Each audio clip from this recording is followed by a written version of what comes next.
এটা হচ্ছে 4 BHK model flat. এখন আমরা 4 BHK মডেল ফ্ল্যাটে আছি। তো এটা আমার টোটাল ঢুকেই হচ্ছে এটা লিভিং ডাইনিং থাকছে, যেটা মোটামুটি 17x14 একটা বড় লিভিং ডাইনিং থাকছে। যেটা হচ্ছে লিভিং স্পেস এটা থাকবে, ডাইনিং স্পেস এটা থাকবে, তার সাথে একটা লম্বা বড় ব্যালকনি থাকছে। যেই ব্যালকনিটার সাইজও মোটামুটি 5x10 ব্যালকনি থাকছে একটা। এটা হচ্ছে 4 BHK ফ্ল্যাট। এটা হচ্ছে আমার লিভিং ডাইনিং এর সাথে কিচেন থাকছে, যেটা 4 BHK ফ্ল্যাটে।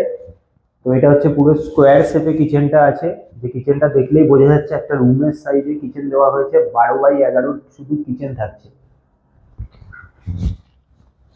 এটা হচ্ছে আমার ফার্স্ট বেডরুম, যেটা আমরা 4 BHK ফ্ল্যাটের সাথে 13.5x11 এটা বেডরুম থাকছে, তার সাথে আমার অ্যাটাচ টয়লেট থাকছে।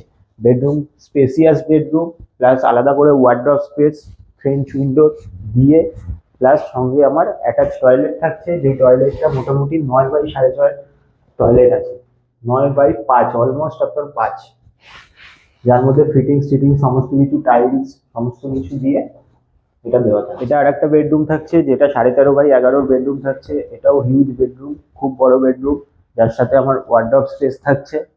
প্রত্যেকটা বেডরুমের সাথে আলাদা করে ওয়ার্ডরোব স্পেস থাকবে আমার। প্লাস এত বড় সাইজের রুম থাকছে, যেটা মোটামুটি 13.5x11 রুম, যেটা সাইজ আছে 13x11। এটা হচ্ছে সব থেকে ছোট বেডরুম, যেটা হচ্ছে 13x11 সাইজ আছে 4 BHK।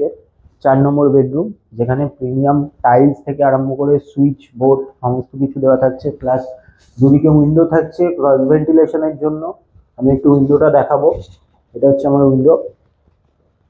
তো এদিকেও আমার উইন্ডো থাকছে বড় সাইজের, প্লাস হচ্ছে আলাদা করে ওয়ার্ডরোব স্পেস দেওয়া থাকছে।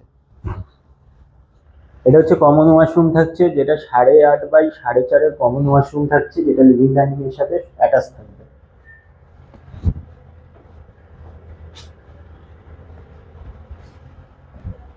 তো আশা করছি আপনাদের সাথে খুব তাড়াতাড়ি দেখা হবে এই প্রজেক্টে। তো এই প্রজেক্টে খুব তাড়াতাড়ি আপনারা আসবেন, ভিজিট করবেন, মডেল ফ্ল্যাট দেখবেন। তো লোকেশন খুব প্রিমিয়াম লোকেশনে প্রজেক্ট আছে। আশা করছি খুব শিগগিরই আপনাদের সাথে আমার দেখা হচ্ছে।